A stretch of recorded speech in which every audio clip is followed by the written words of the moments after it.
Welcome into this week at Gridiron Icon, and I am jacked up because I have what I think is a special guest, a guy that I followed for many, many years, at least in my head. I lose track of time, but somebody that is my go-to source for information daily, whether it's on Twitter or otherwise. I have the great Matt Waldman, creator of the Rookie Scouting Portfolio and senior staff writer for Footballguys, and let's face it, Twitter legend for us NFL football nerds. Matt, welcome in, man. I am so thrilled to have you here.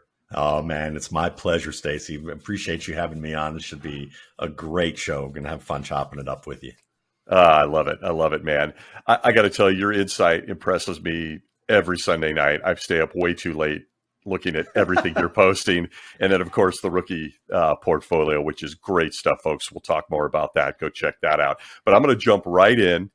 And I have been wanting to ask you this for a million years. How in the world did you fall in love with the sport of football? Well, I mean, I think it just starts with that I was raised in Cleveland for the first 10 years of my life. And while it was the early 70s and the Browns weren't very good during that point, they were just coming off of that run of championship football teams headed by Jim Brown and Paul Brown. And they had Otto Graham before that. And, all of these great Hall of Fame players and great teams. So, most everybody in Cleveland who are my parents' age were used to watching championship level football. And Cleveland was a football town. It's a blue collar town, and football fits right in with that because it's not only just it's a physical and mental sport, but there's a lot of conceptual and intuitive and emotional aspects to the game that just is really appealing. And, I grew up having that kind of instilled in me that football was a big deal. And that, people really, the Browns were a big deal to people in Cleveland. And so, my friends and I, we played football pretty much daily. And it was one of those things that probably carried on even in high school. I mean, like I was the kid in high school who probably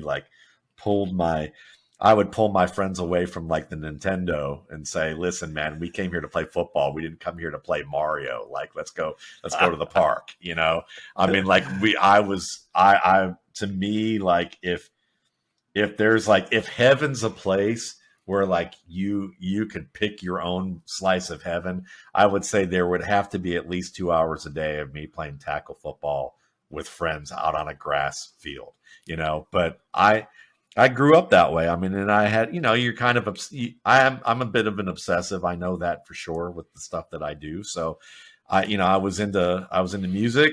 I was into Sharks because Jaws came out around that time. And I was a latchkey kid, and 70s parents were a little kooky. So, taking a 5 or 6 year old to see Jaws may seem crazy, but, it was the 70s.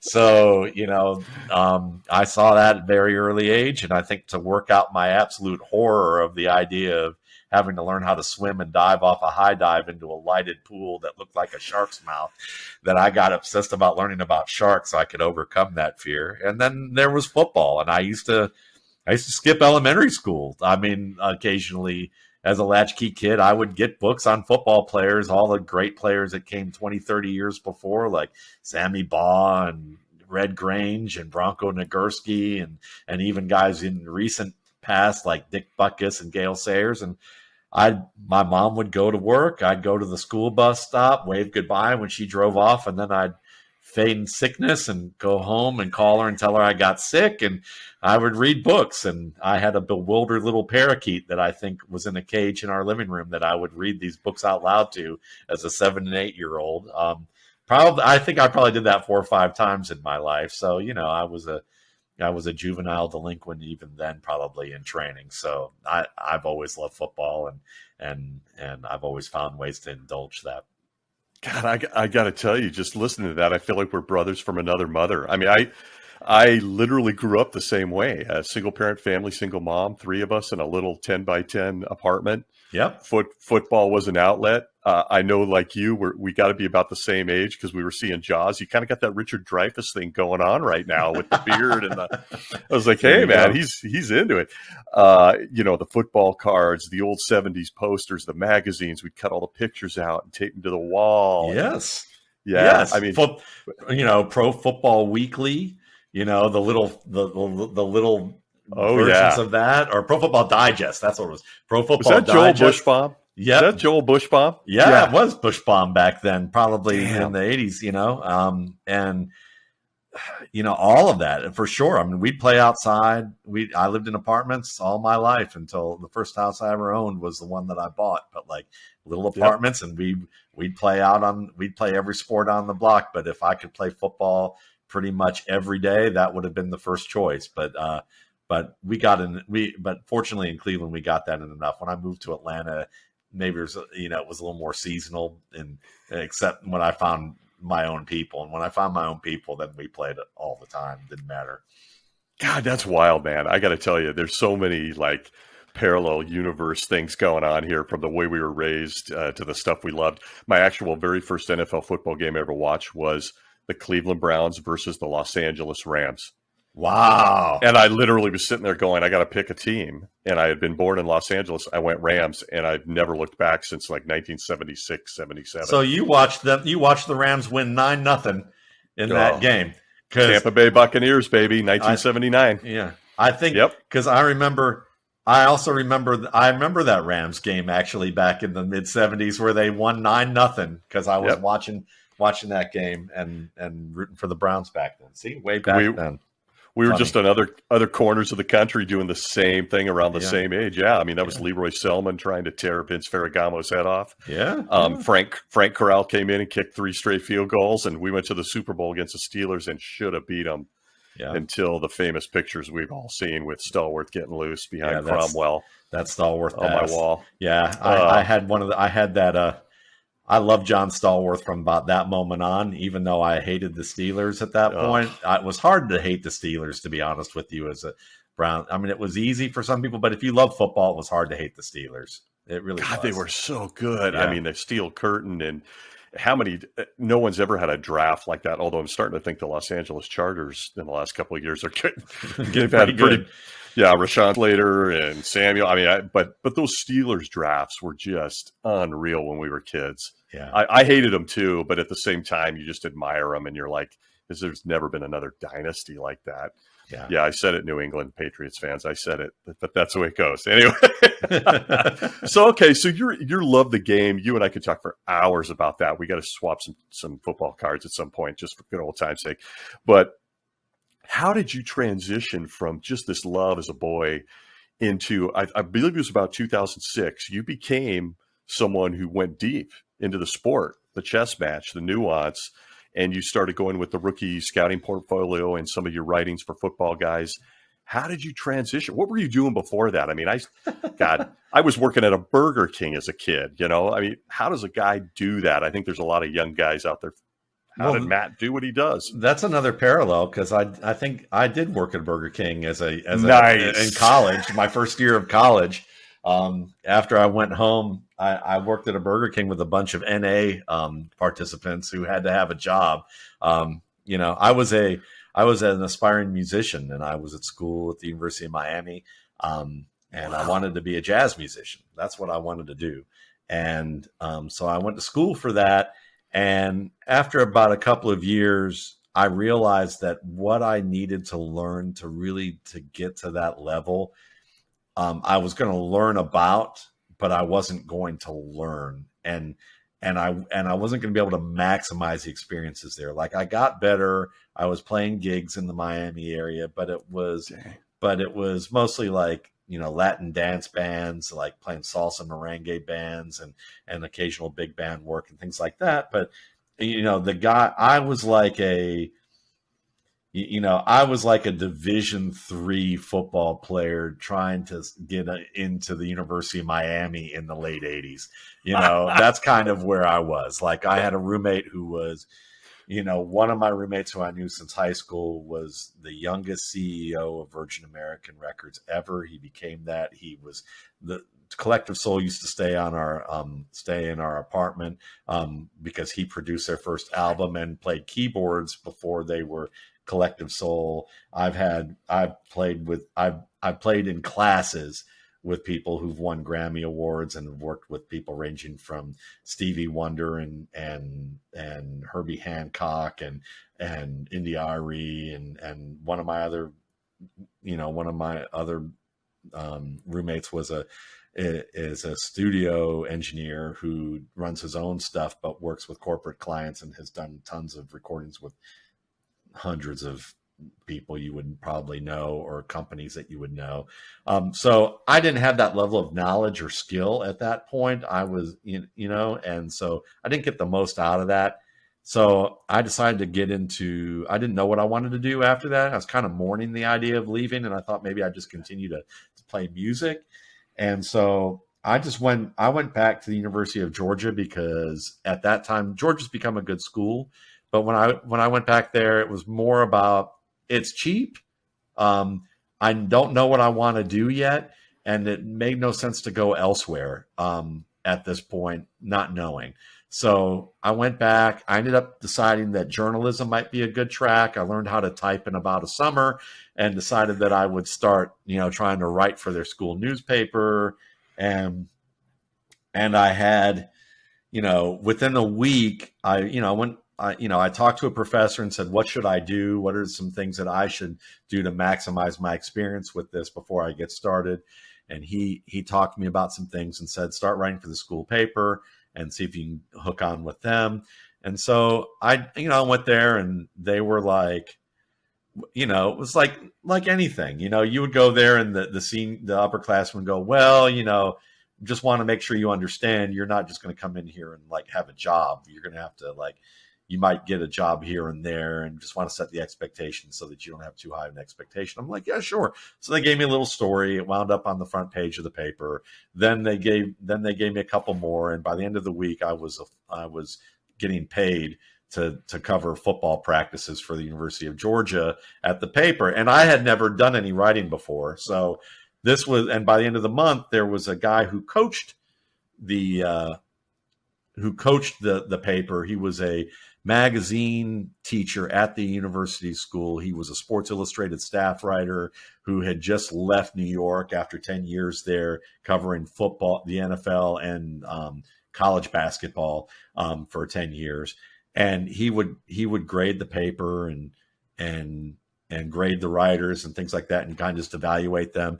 And after about a couple weeks, he pulled me aside and met with me and was like, have your parents ever done this before? Does anybody know you've ever done this before? And I'm like, no. And he's like, well, have you ever written before? No. And he's like, well, we need to set you up with some internships. I know some people at some major papers across the country. You could go far with this if you apply yourself.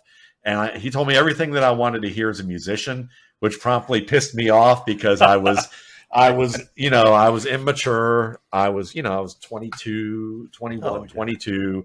I was upset about the direction I was heading, was still mourning what I had done, and was just confused, and I had some growing up to do.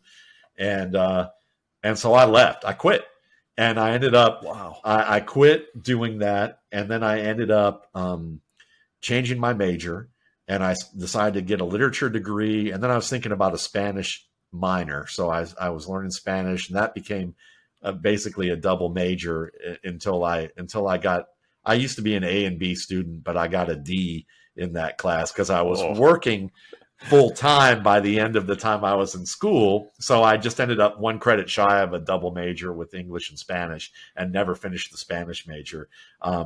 Basically because I wasn't getting enough sleep, and I forgot to take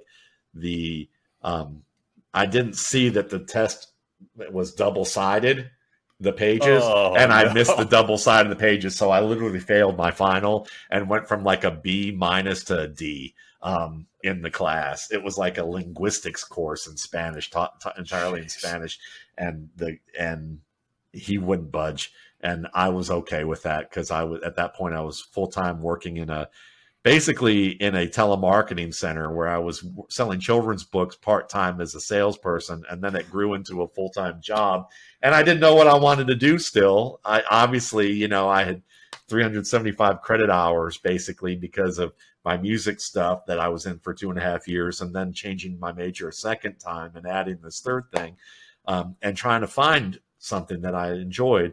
And this job was fairly lucrative. And then next thing I knew, I was getting paid full time and getting a full time salary, and I was able to afford a house in Athens. And I thought, I'm not going to Atlanta. I'm not going anywhere else. I don't know what I want to do yet. And this is fine for what it is. And then call centers went from telemarketing to inbound customer service. And I ended up getting into that and working into that, and became a director of a room that ran about 2,500, 2,700 labor hours a week, with a team of 10 supervisors who were under me and a couple of shift managers under me, and then having direct interaction with a client. At that time it was AOL, and that was at the height of their time. And this is before I was 30. So I'm doing a lot of this stuff, and kind of every day was a lot of work and whatever, but it wasn't something I really wanted to do. But eventually I was, a part of that center. And as a part of all of this, it's a workplace culture. And so fantasy football started to become a thing. And around 1995, my coworkers and friends who were at that center were in a fantasy football league and asked me if I wanted to get in on it, because they knew I liked football as well. And so, if you're in Athens, Georgia, and you don't like football, then then you're probably a grad student who just came there to study, which was fine. But like, if you're an undergrad, that's, so we did that for a few years. And then, by about 2000, I ended up contributing at Footballguys, volunteering, and they were like, would you like to write more? And I was like, nah, and I just went about my business. And about 3 years later, I was doing more writing, because I realized I wanted to write for a living. And so I was doing a lot of freelance writing and other things. And as a result of that, as I was building my writing chops, I had reached out to the guy who was originally that writing coach. He was an editor at the University of Georgia. And I just said, I want to do some, freelance work with you. Is that okay? Do you remember me? He's like, I remember you. He's like, I'd absolutely have you do some freelance work for me. So I started doing that. I started writing a site called FF Today, which was a free fantasy football site that does great work. And at that point, I was ready to get out of my career. That was it was a good career, would have stayed a good career, but it felt like a personal dead end for me. And I was really and I thought about making my own website. I had this idea of doing mock drafts where you could have a mock draft engine that would auto-populate players. This was before they came out doing it. But I didn't have the means or the contacts who could really do it right. And we were trying to come up with a site. So I started writing about fantasy football. And then somebody I was in a league with who worked at FF Today, Mike McGregor, he basically said to me, I like how you talk about the game. I like how you write. Have you ever thought about writing about it? I said, well, I've written some columns for my own site that hasn't come up yet, but I was trying to fulfill some content that I thought might get going. Here they are. And he was like, we could publish these right now. Can we do that? And I was like, yeah. And I've been writing that column since 2003. And then a couple years later, I was reading about the draft, and I saw Gil Brandt, the president of player personnel of the Cowboys, who, has certainly an icon in the draft community, talking about on NFL.com, if this running back from Villanova was a couple inches taller and about 10 pounds heavier, he'd be a top 5 pick. And that really caught my curiosity, because why wouldn't Brian Westbrook be a top 5 pick? So I started researching him and looking at that he had 2 ACL tears. One was slipping on black ice, as a senior, and FSU rescinding their scholarship of him because he tore an ACL, and then playing basketball, and he tore another one during his school year. But he was, this great productive player. And I started realizing that all the corporate stuff that I learned, and the way that people interact, and the way that people recruit and hire people, and the way they view ideas, and how There's a lot of a CYA mentality and risk management mentality to the world. I realized that the NFL puts its pants on the same way everybody else does. So I thought, why don't I try and evaluate players based on talent? And one of the things that I had learned back in my job when I switched over from being in an operations environment to a quality environment, and I became an associate director for quality for this company that had about 10,000 employees at that time, and started implementing, performance measuring type of processes and getting certified in a process that was based on best practices on how to create these processes, how to score them, how to define them, how to continually manage them in a process management sort of way. I thought I could take all this stuff and study football and continue to learn how to study football. And so that's how I got into doing the RSP. It's a long story, but the writing chops, the music background, the business background, and then the quality background kind of all came to fore with it. Informed my perspective as a writer, how I approach things, as saying this is very similar to, the NFL, similar to real life, even though they put a shroud of like, we're the wizard behind the curtain type of thing. And then the football part was like, well, as a musician, you learn to play by transcribing solos and studying and breaking down. So I had this process that essentially was giving you defined ways to do that. And I thought, I'm going to give it 7 years and see whether this thing is something I like doing or not. And the first year I did it, it was nowhere near what it's like now, but I've kept building on the process, and I found that I had the bug and I loved it. And it's gotten to the point where I had, I've had scouts and, people in college recruiting tell me that it's a well-viewed resource in the community. It's one of the 2 more viewed independent guides. And all I study is quarterback, running back, wide receiver, and tight end. So unlike Dane Brugler, who has, he does great work. Dane's great, and he has the beast, that I think that's what he's started calling it lately. And again, I love Dane, but I'm going to joke and talk a little trash because if his is the beast with every position,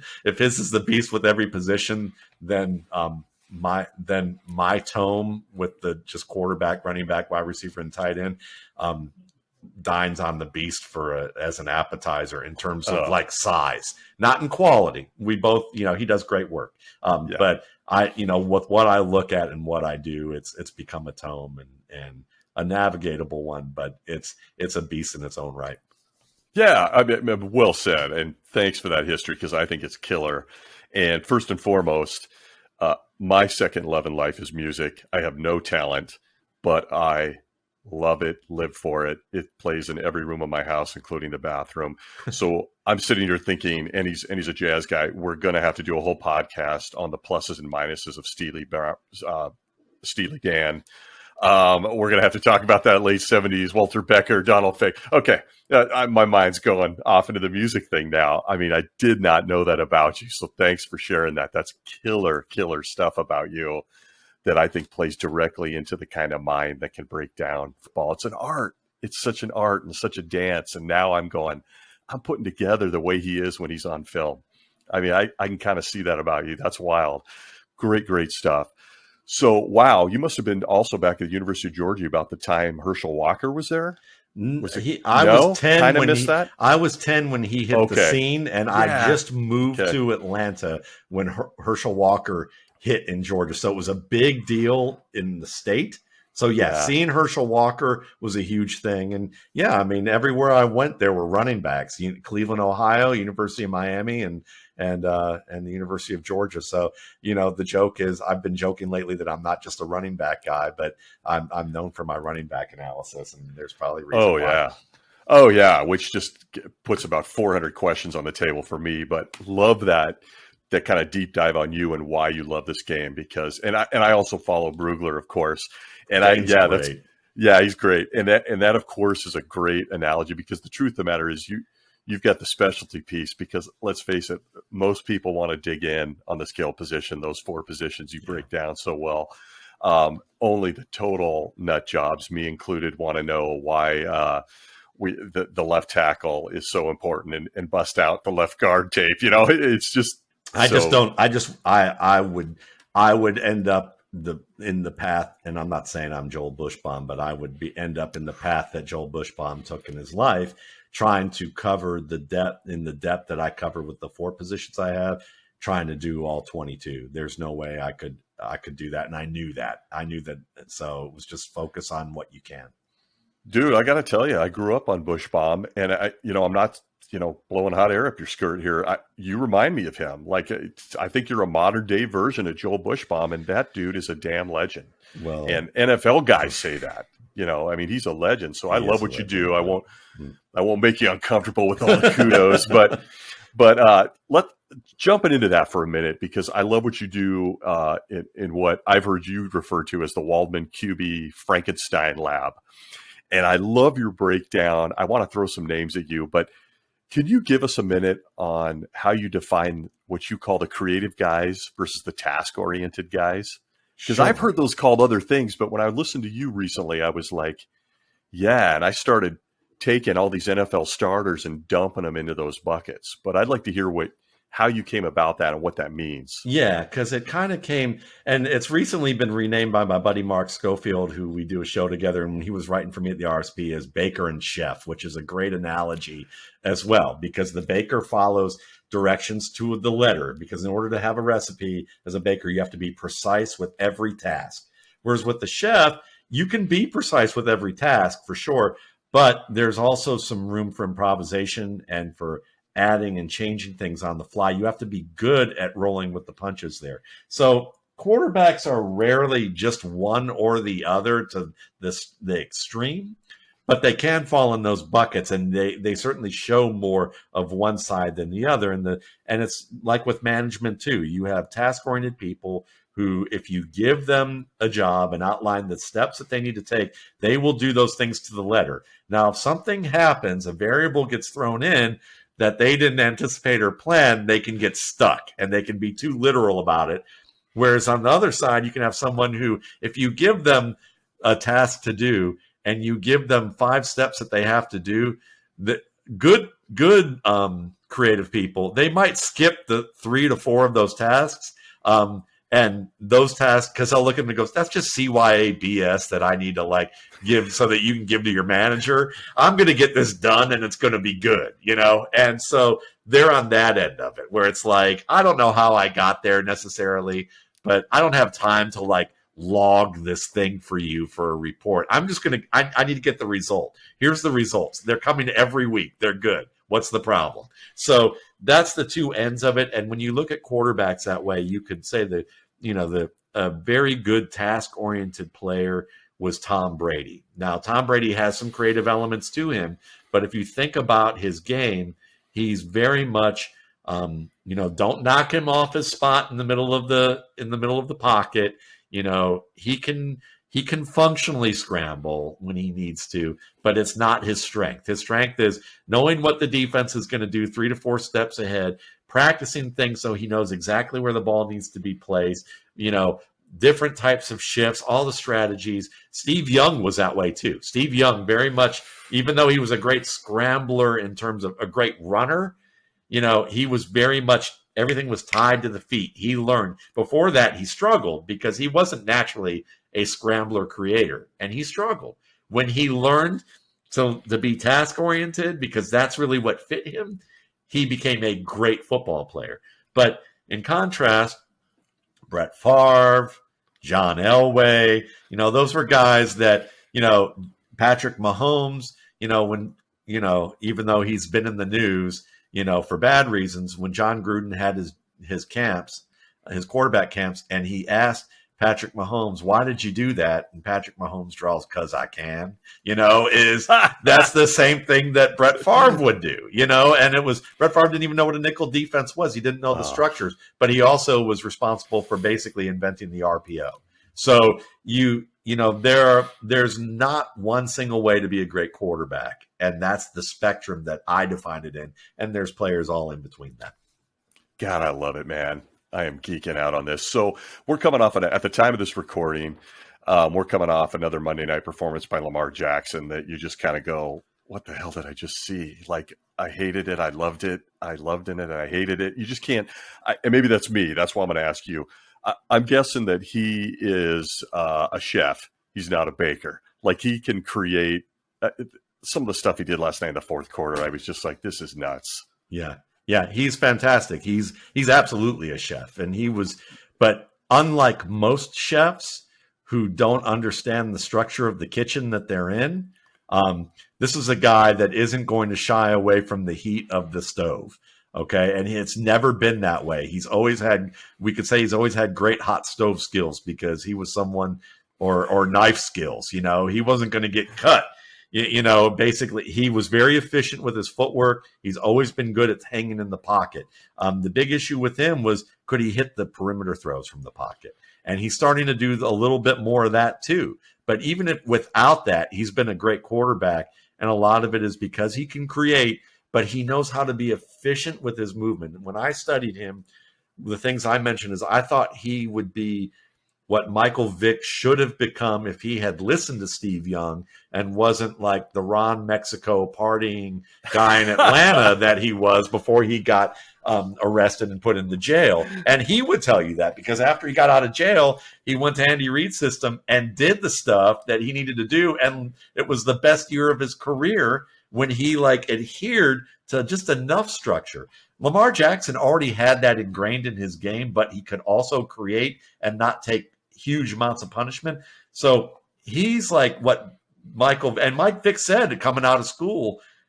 When Lamar Jackson's final year, he said Lamar Jackson is light years better than what I ever was. I mean, he said that, and he was right.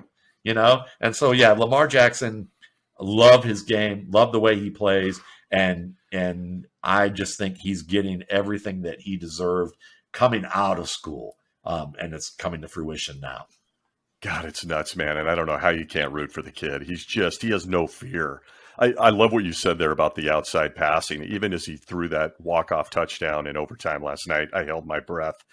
He got it. I mean, that's something that he wasn't doing a couple of years ago, I think, so God, I love it. So under that umbrella, let me throw a couple of names at you. And I admit some of these are going to be selfish as a Rams fan my whole life, but I'm going to throw them at you because I still root for some of these guys, even though you're probably going to put your head in your hands and go, come on, man, wake up. But let me throw some quarterbacks at you. Jared Goff. I liked Jared Goff coming out of school. I was a big Jared Goff fan coming out of school. I had him as the top quarterback coming out of school above Carson Wentz. I thought he was fantastic in the pocket at Cal.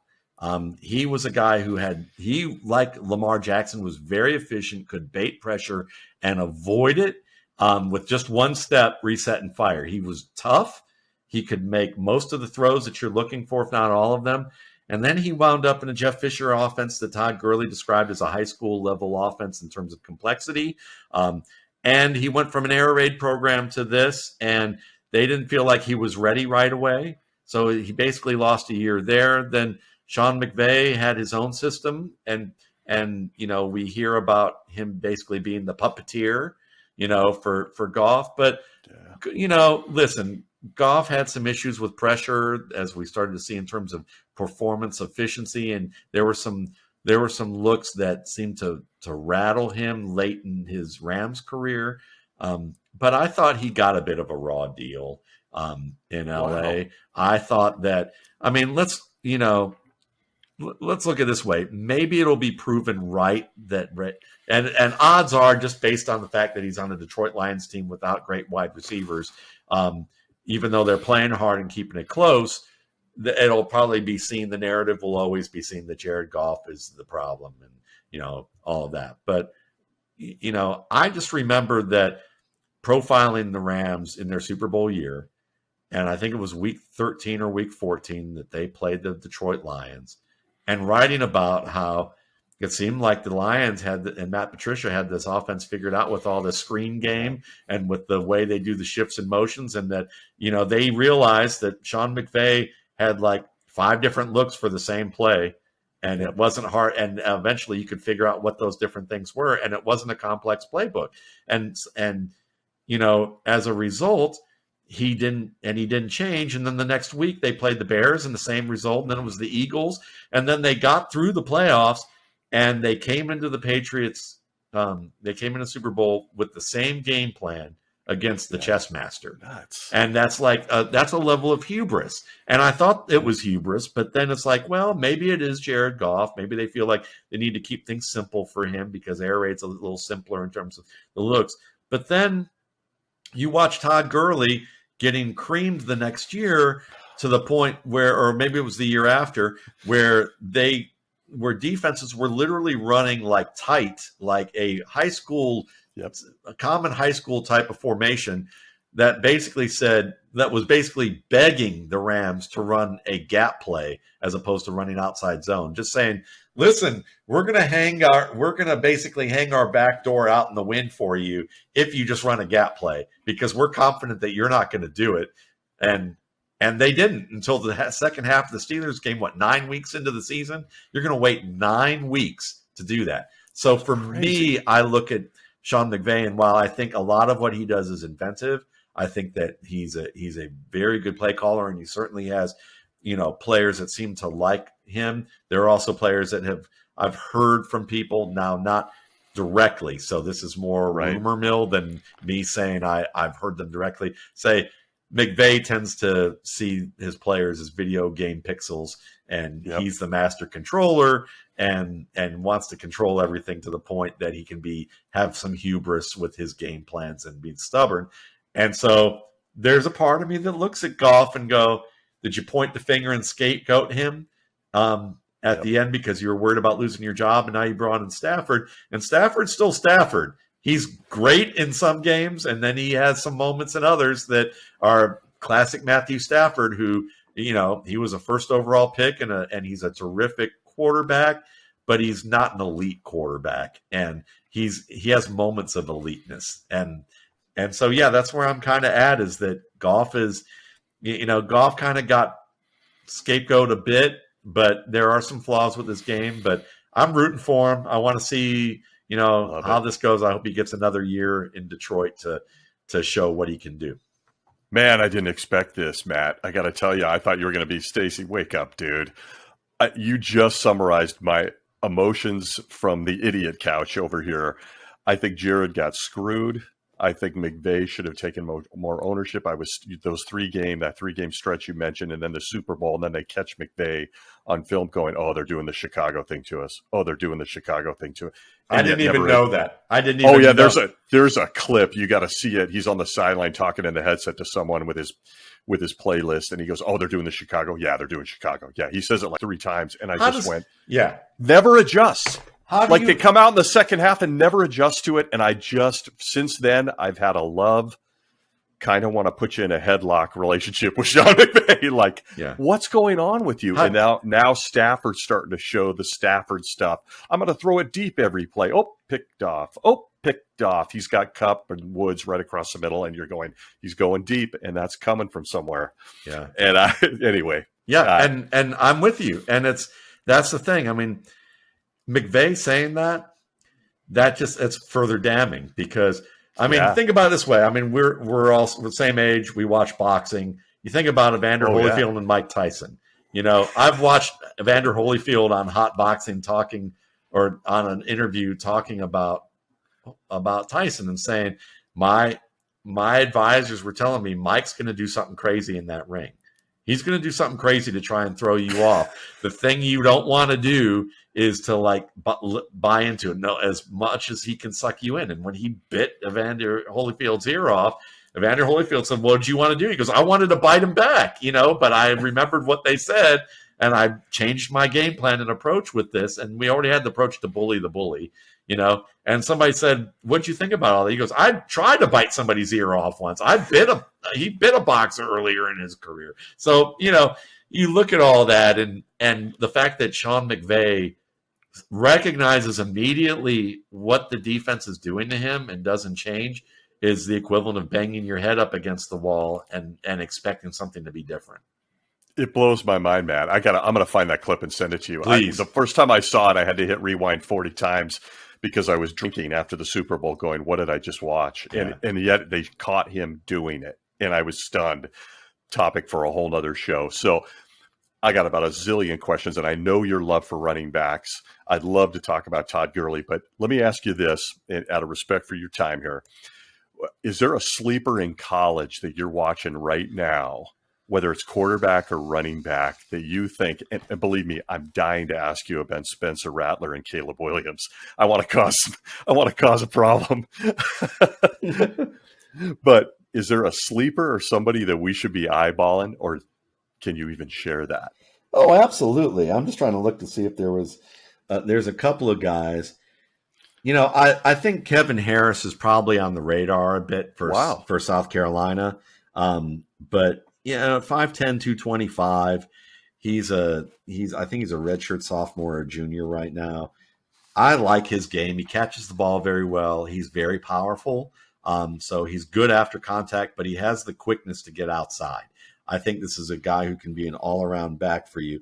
But the guy who really kind of interests me, and I remember his name now, is okay. I don't know how you keep it straight. Is out of US. Most of the time I mix him up with 80s NCAA stars. I just did that earlier with you. No, it's crazy. But the guy really I seem to like, and I'd like to see a little bit more of him this year, but I watched him last year and the year before at Texas.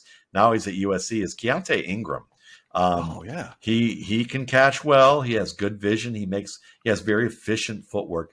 Efficient feet are very important because it shows that your eyes are tied to your feet. Your actions are kind of tied to what you see, and it can tell you whether the back understands the blocking scheme that he's working in. And there are a lot of guys that don't really do that. They're athletes, and college really exploits them as athletes. But, they have to learn the game plan. They have to learn the system, but they don't get coached up the way people think. A lot of that has to be private lesson work and work that you do on your own. And a lot of that even comes down to whether if you run in a gap scheme, with counter and power and trap plays with a pulling guard, that's a completely different way of running than it is running zone plays. And the NFL runs mostly zone with some gap plays. And there are very few offenses that can run strictly gap. So there are backs who have NFL level ability and who've been touted. I remember CJ Procise, who, was a high end player who he only ran gap at Notre Dame. And I did a critique of that and just said, this is what he's going to have to learn, because when he does occasionally run zone, he runs zone like he's a gap runner, and it gets him in trouble. And he has issues with that. And about 3 weeks later, CJ Prosise's brother contacted me and asked me if I could recommend a running back trainer for him between the draft, because CJ Prosise had seen my critique of him on my site and my video, took it to his running backs coach, and his running backs coach said, yeah, it's spot on. He said, that's what you're going to have to learn. And so, he worked with a guy that I worked with by the name of Chad Spann, who I had studied years ago, who was a Northern Illinois running back who had worked with a number of different teams, and then wound up in the NFL a little bit and the CFL for a little bit before he got hurt. And he worked with CJ Prosise before he got drafted by the Seahawks to help him understand the concepts and the differences between zone and gap. And CJ's and Chad Spann's tips about that are on my site. They're an article that I usually occasionally retweet. Wow, man. God, I'd like to have you on every week. I'm just going to steal your brain. But I got a million other questions, but I'm going to ask you one that's also near and dear to my heart. Then we got to go to our 2-minute drill because we got to learn about Matt as we close this thing out. Have we seen the last of Todd Gurley?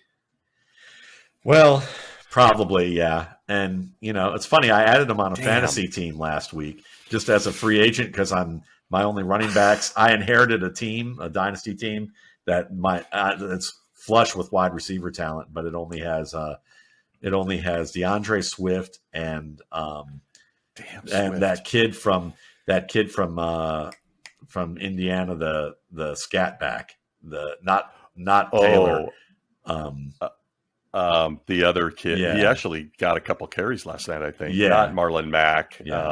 You know who The I'm other talking guy. about. Yeah, I know kid who out you're of talking NC about. State, There you go. Yeah. Yeah. But that's those only backs I have. So I'm trying to make trades. Nobody wants to trade with me. So Imagine I'm just basically on the waiver wire, scrounging for what I can get at high upside picks of somebody who might get signed or a talented second or third stringer. And so I added Gurley like last week just as a hope, but I don't think it's happening if it hasn't happened by now. Yeah, I had to ask you and get your opinion. I mean, I'm sure you scouted him coming out of Georgia. He was just unbelievable, and it great. Rips my guts out when guys like. And there's been so many guys that we could talk about Lattimore. We could talk about other guys who were on the path to be amazing and just fell apart. And it underscores how great Frank Gore was because Frank Gore was, Larry Coker. Larry Coker was the former University of Miami head coach of a national championship team. But before that, he was at Oklahoma State recruiting and coaching running backs. And he said that Frank Gore was the greatest running back recruit out of high school that he ever saw. And he recruited Barry Sanders and Thurman Thomas. And when you see early Frank Gore with speed and explosive quickness with his footwork and his pad level, I mean, he's teaching tape still to this day for NFL running back coaches because of how he runs the ball. Honestly, I joke that Frank Gore is basically running back's version of Achilles, but his mother held him by the backs of the knees and dipped him into the river Styx all the way down except for the backs of his knees. Somehow that didn't get into the river Styx. So, it just shows you how amazing someone like Gore was when you see Gurley in the kind of career, or Lattimore and all the guys who have their careers cut short who were great players. God, I got to tell you, man, how the hell do we not talk more about Frank Gore? I mean, Tom Brady, I don't want to get into GOAT combos because I'd keep you for another hour, but what Brady's done is amazing. Can't take anything away from him. He's amazing. But how do you not look at a guy like Frank Gore who is getting the snot kicked out of him from Pop Warner to his late 30s? He still is able. He was up to last season playing in the NFL. I look at guys like Frank Gore and Andrew Whitworth, who plays left tackle, who are getting hit and hit and hit, and they're still playing. I feel like we don't talk about. He better be in the Hall of Fame. Yeah, Frank Gore. Yeah, they're geniuses at their position and at training. They have to be. They have to be utter genius and have developed. And their work ethic has to be like beyond what you could ever imagine. God, unreal, man. God, I love this stuff. Matt, thanks a million. We've got to move into our 2-minute drill out of respect for your time. And I tell you what, the 2-minute drill always ends up going way over 2 minutes. I know that shocks you, but I want to have some fun with this. I'd love to spend a podcast asking, like, what does a day in your life look like? But we'll break it down to something more simple. As you're busting out film and tape, okay, we're going to start the 2-minute drill. Here we go. We're in the red zone. What do you have a beverage of choice? Are you a craft beer guy? Are you drinking water? What's your deal when you're busting down film, man? Yeah. If we asked your wife, what would she say? Probably water or some sort of juice or a vegetable juice or fruit juice, mostly water. True artist. And then, but if it were a beer occasionally, it would just be a Miller High Life. I've gone through all the craft beer and all that other stuff, man. I found that my favorite beer is Miller High Life. I don't care. It's cheap. It tastes good. It goes down good. It's fine. God, we're that age, man. It's really, it's like I was going to say, we got to get you out to Portland, Oregon, craft beer capital, but it's like, yeah, we're just kind of from the 70s and 80s, man. Okay. At least it's not Genesee. That's all I can say. Yeah, thank God. Okay, so here we go. Here's where it gets tough. Rank them. I'm not going to do the start, bench, cut thing, but whatever you want to call it, rank them. Baker Mayfield. I've heard your thoughts on Baker. Brian Sipe, Bertie Kosar, or Tim Couch. We'll put Tim Couch at the bottom because it was a tough deal for him. But I'd put Baker Mayfield just above that because I think that, at this point, the best way that I'll put it is that Baker's a journeyman level quarterback who's getting overhyped by the offense that is framed to make him the best player that he can be. And he is someone that doesn't make those 3 to 5 plays a game that are the difference in a ball game. And and he's never been as accurate as the stats show, because when you track data and you track accuracy, if you track accuracy correctly, he doesn't have great pinpoint accuracy. And, I hate to say it, and my Browns, the Browns contingent who listens to me, some agree, a lot disagree, because they're so starved for a winner. They're so starved to see something good that, they take great offense to anything that's going to be run counter that. They want to see positive, and I understand. And I hope he proves me wrong, but I think he's that guy that won't make the 3 to 5 plays per game, and they're going to see heartbreak just like they did back in the 80s with a team that's in a great window if they re-sign him. I'm going to put. This one's tough, right? This one's tough sentimental. For me. It's very tough for me. It's tough for me. I'm going to put Brian Sipe second, even though he was a league MVP quarterback, a multiple-time Pro Bowl quarterback who threw in an era that was very difficult and was a fantastic player. But he did lose the big games in his own hands in some of those. Some of those moments. He won many too. So it's a very close second, but I thought he was a fantastic player and probably didn't always get his due. There were some years that he was up there with Dan Fouts and didn't have the same kind of surrounding skill talent that Dan Fouts had. So it's, he's very underrated. I'm reluctantly going with Bernie Kosar tops only because of that. But because Sipe was a better athlete, I think he had a better arm. But Kosar read the field like nobody's business. He could attack. He also put Cleveland in position to win games. He didn't put them in position to lose until getting beaten up enough took a lot of the game out of him, and he didn't fit what Bill Belichick wanted, down the line. But he was a fantastically efficient player who could make the big plays and make the key plays with touch and with accuracy downfield that I think, Baker doesn't quite have, even though Baker is more mobile and looks the part more. Yeah, God, great breakdown, man. Of course, you notice I didn't go autogram. I just threw all that stuff. Yeah, he's way up there. I wanted to go. Yeah, I mean, he doesn't get talked about enough, but I wanted to stick to our era. Love Kosar. Brian Sipe is actually my Jared Goff comp. In some ways, look at that. I like subject it. For another. Like I can see that if he could just get in the right situation. Anyway, you have no idea. I already know your affinity for Ernest Biner, so you had no idea how hard it was to not go with the Eric Metcalf, the Greg Pruitt, the Ernest. I want it, but then there's Jim Brown. It's like, come on. You can't ask. You couldn't ask me that question, not include Jim Brown. That's like right. Leroy can't like. Yeah. It just wasn't worth fun. So here's a little more fun. So rank them: Joe Hayden, Frank Minifield, Eric Turner, and my guy John Johnson III. Not enough tape on that. Probably not fair. We'll leave John Johnson aside and wait. Though John Johnson looks quite versatile and looks like a fantastic player. So we'll leave him outside to be determined later, because I don't want to rank him too low until we see enough. But you had Minifield and Hayden. We'll put Hayden on the bottom. Hayden's a good cover corner. Interesting. He's a good cover corner, but he's still, I would say overall, he's faced good receivers, but he also, maybe it's unfair because he's in an era where the advantage is to the wide receiver even more so than it might be to the cornerback. But Frank Minifield was, I'm going to put Eric Turner probably second, just because Eric Turner was a hitter. He was someone that could cover as a safety. He was a run stopper, very good player.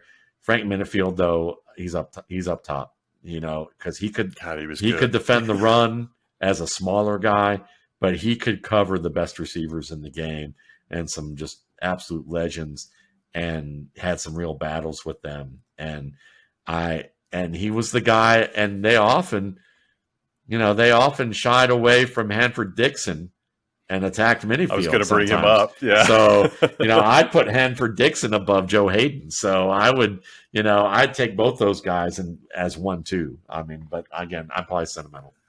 They were good. No, I watched those guys, and I left Hanford Dixon off. I should have replaced him with John Johnson, but I thought it would have been too hard on you. So okay, we'll do a couple rapid fire in our 2-minute drill. It's already over 2 minutes. You're drafted by the Browns. What's your jersey number, man?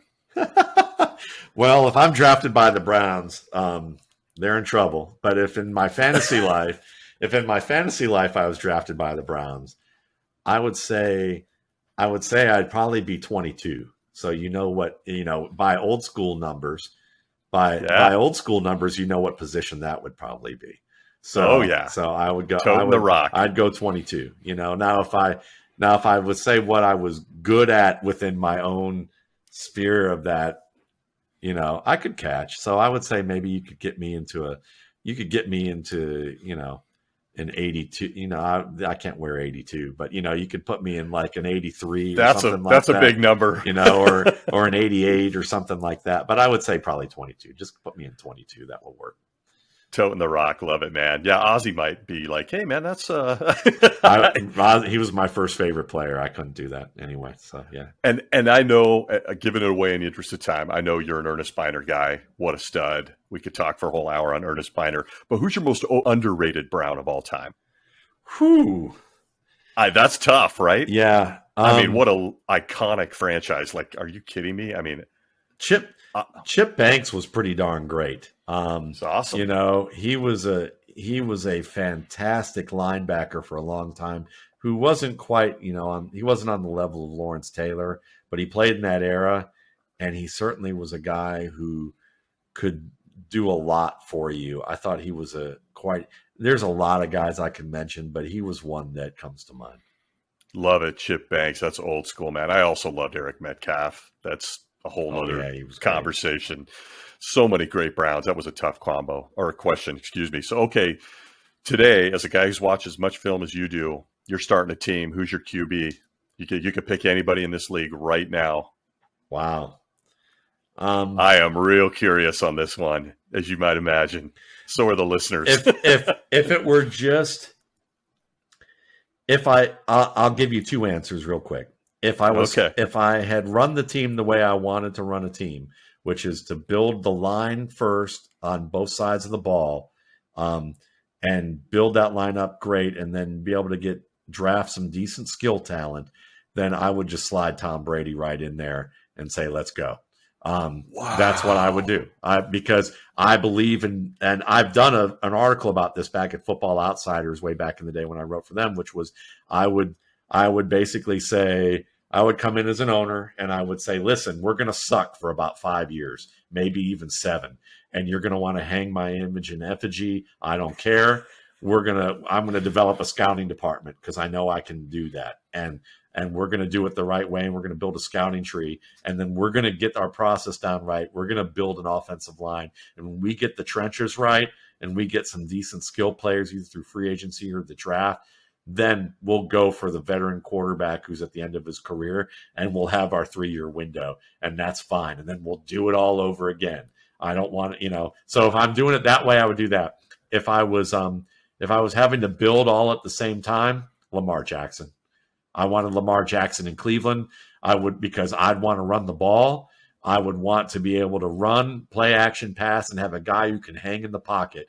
And when the Cleveland Browns fans asked me who I wanted in that year in that draft, they said, who do you want to talk about? You can pick anybody. I said, I want to talk about Lamar Jackson, and I want Lamar Jackson on the Cleveland Browns. Because if you can, and I was ready to, I'm always going to be a Browns fan no matter what. It doesn't, whether I love it or hate it, but in the moments that you have your angst as someone who's on a forlorn franchise, as long as they've been, my thought was, if they draft Baker Mayfield, or if they draft a quarterback other than Lamar Jackson or Patrick Mahomes, in those years, I'd say I'm leaving. I'm becoming a Ravens fan, because that was my team. The mentality of that team in Cleveland in the 80s was the Ravens, and there's still vestiges of the old Browns there. The new Browns have gotten there, and they're starting to play like that. But then they picked Nick Chubb, and I couldn't, and I was like, I felt like I was in The Godfather 3, where, no, But like, I love. You're on the steps just screaming. Yeah, pretty much. I was like, oh, Baker Mayfield, maybe I could leave now. And then it was like they picked Nick Chubb in the second round, and I was like, yeah. So yeah, but imagine Lamar Jackson with Kareem Hunt and Nick Chubb and that offensive line, scary, and Odell Beckham and Jarvis Landry, yeah, and everything. That team, imagine that team running option plays and doing the different work that they could do. That they would be incredible. That's what I wanted to see. It's a great point, man, with that defense. I mean, they just chew the clock. They control field position. Oh, timely wow. passing. I got to tell you blew my mind. You blew my mind. I thought for sure you'd be going Justin Herbert. You'd be sure, but no. Herbert's great. Herbert is fantastic. Yeah. But Lamar Jackson, the difference between Mark and I had this on our podcast earlier today in the RSP Quick Game. The difference between Detroit and their great fight that they've been in every game and the Baltimore Ravens, as much as we talk good about Jared Goff, really the real difference is basically one speedy receiver and Lamar Jackson. Yeah. You're right, man. If Lamar Jackson were on Detroit with those running backs and that offensive line right now, they would probably be undefeated. Whereas opposed to that they've just lost each game because they have a good enough offensive line. Oh, their offensive line is real. It's nails. And the Ravens line, I mean, Villanueva is playing left tackle, and he's kind of toast. And they had him at right tackle to begin with because they had to put him there. And they're banged up. That's not a team conducive to all of that. And Lamar Jackson is carrying that offense. Yeah, so that's wild. So I'm thinking back to those a couple of years ago while everyone else was trying to turn Lamar into a wide receiver running back. You were like, no, this guy's a quarterback. Oh, legit. He was my number 2 quarterback in that class. Wow. And I, like I mentioned, I have a scouting report at my site too, where you can read the sample scouting report. I absolutely was all in on Lamar as a quarterback. God, I love that. Okay. Well over our 2 minutes. I'm just going to throw this at you because I know you're a cultured gentleman. The Office, Parks and Rec, or It's Always Sunny in Philadelphia. What are you and the wife? What are you voting on there? Do you want to guess? I'm guessing The Office, but I'm thinking maybe Sunny in Philly. Okay. You were right about The Office. We've seen The Office a zillion times. It's the best. Yeah, great, absolutely great show. We've seen it at least a dozen times. All right, a snapshot into the Waldmans, folks. Matt, I can't thank you enough, man. Folks, look, if you are a football junkie and you are not following Matt Waldman, do you even like football? Come on now. We've got all sorts of amazing stuff. The rookie scouting portfolio is absolutely nails. It's not only fantastic for a football junkie, but great for fantasy football. Go check out his website, and then at Matt Waldman on Twitter. Where else can we find you? And the podcast, which I listen to, Matt Waldman RSP with Schofield. Yeah, the Matt Waldman's RSP cast is the name, and it's kind of an umbrella for. I do a weekly show called The Quick Game, which is kind of an ironic name at this point for us too. But Mark Schofield is a former quarterback at Wesleyan, breaks down film for a lot of different places on quarterbacks, and who used to write for me. Mark and I do a weekly show covering topics of the NFL and college football. I have a Scout Talk podcast with Russ Landy, who's a former Rams scout, former Brown scout, and I got to write this down. I'm not listening to that. Now, there's past episodes. We did it for 2 years, and we're probably going to reprise it again this fall. But we cover the ins and outs of scouting players, like talking about the process of scouting, tell stories about different things, and then talk about some players that we've got our eye on. He's currently the U.S. head of U.S. scouting for the Montreal Alouettes. And so Russ and I do that together. We've been doing that for a couple of years. And then I occasionally have guests on as well. Jay Moyer, who does fantastic work on Twitter. There's probably, I can't think of a person who does better video breakdowns of running backs than Jay. Jay wrote for me at the RSP. He was a running game coach in high school, and I think still does that for the past 20 years. He's a doctor. But so he's not always able to put out stuff consistently, but he works at a place called Fantasy Football Astronauts. And now, and what? he is he does great run game work, and he and I are going to talk about second-year running backs probably on Thursday. I think we're going to do a special podcast about that. So, yeah, you can find my stuff there. My YouTube channel is Matt Waldman's RSP Film Room. There's nearly 600 videos. I think maybe over 600 videos on that over the years, breaking down players anywhere from 2 to 3 minutes to an hour long. Some include former players like Ryan Riddle, who played with the Raiders, and Jamal Williams during his college years. He and I scouted some tape together. What? Yeah, I had him on. Man. His uncle sought me out at the Senior Bowl and said, I've been looking for you. I want to talk to you, because he saw my breakdown of him and said, I'd love to have Jamal come on a show. And I said, I'd love to have him on. So, but I get to pick the tape. So, so we picked the tape where it wasn't all that great, in terms of the results, but the process was fun to see. And he was great. He was absolutely great. So we do that. And MattWaldmanRSP.com is where you can find the rookie scouting portfolio. And it comes with a newsletter. It comes with it's basically a PDF that you get in April that's about 1,000 pages of content, literally 1,000 pages of content. And everything's defined for you. The process is laid out for you. It's pretty evergreen in terms of the next 3 to 5 years. And it gives you both a very in-depth football look, but a fantasy bent.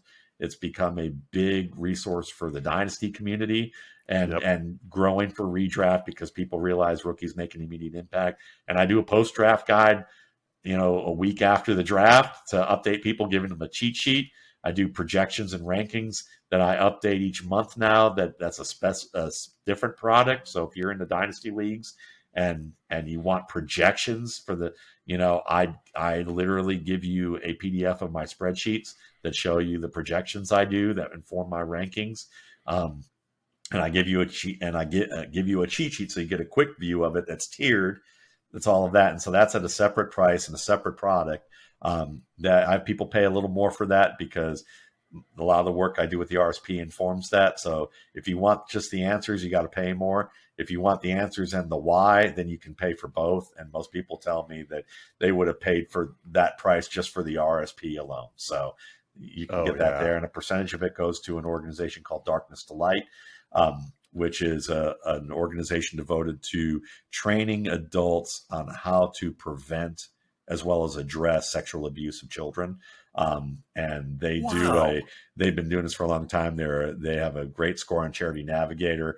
And I'm trying to remember the gymnast who, Allie Rossman is a spokeswoman for them.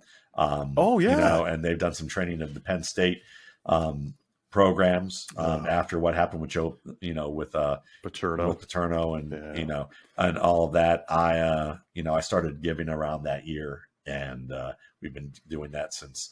We give up to about $5,000 a year. I've been giving about $5,000 a year to them since 2011, 2012, somewhere around there. So yeah, God, I love that story, man. We've got people that we love in our life that have been through trauma like that. That you just taught me something new about you I didn't know. Okay, on it. I can't say enough, folks, about this guy and the work he does on MattWaldmanRSP.com. You can find him from there. If you get lost, just remember that, and we'll be posting a lot about it on Gridiron Icon too. But Matt, can't thank you enough, man. I could keep you for 3 hours. I promised you prior that I would not do that. So I'll let you get back to your wife and your life, and lots of film, undoubtedly. But I want to thank you a million times over, and hopefully we can have you on again as we reach out to you and try to squeak into your busy schedule. It was a pleasure, and hit me up around the draft or at the end of the season if you want. Oh, done. And I would be glad to make this a regular show. You just let me know. Oh my God, dude, you're okay. You got yourself in trouble right there. Yeah. You heard it here first, folks. Yeah, regular ain't weekly, but we can certainly do. Disclaimer incoming. But we can check in on a quarterly basis for sure. I would be glad to. I love it. Yeah, dude, I'd take anything I can get with you. So I really appreciate that. I'll hold you to that. Please. And folks, follow the great Matt Waldman. Matt, my friend, thanks again, and we'll be looking forward to your stuff as the season continues. Stacey, it's my pleasure. Thanks so much for having me. Thanks, buddy.